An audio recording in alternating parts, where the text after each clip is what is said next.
For those of you keeping track of the handful of EV startups still standing, you may not have thought Faraday Future was one of them. The California company, established in 2014, made news in February when it was revealed that the automaker had been served with an eviction notice from its Gardena headquarters, one it narrowly avoided in the end after making some payments and agreeing to some fresh terms. In May, Faraday warned investors it could potentially file for bankruptcy and that it was at risk of being delisted by the NASDAQ. Fast forward to January, and the automaker, who has delivered just 16 vehicles to date, put on a display at the Consumer Electronics Show with an interesting pledge.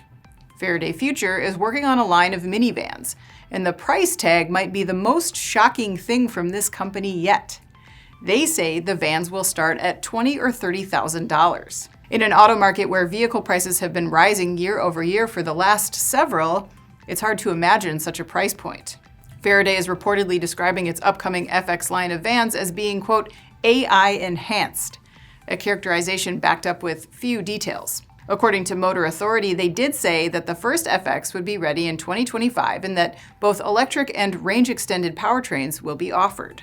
At CES, Faraday showed off a prototype of the flagship of this line, a luxury minivan called the Super One. And while no price was clarified for the Super One, consider that some of its previously sold luxury vehicles, like its FF91, sold for prices north of $300K. And it seems they'd need to put out a lot of those higher-priced ones to continue selling the bargain basement FX line when you consider the firm as cash-strapped as you can get. After $3 billion in investments over the life of the company, as of September, Faraday Future said it had just $7 million on hand.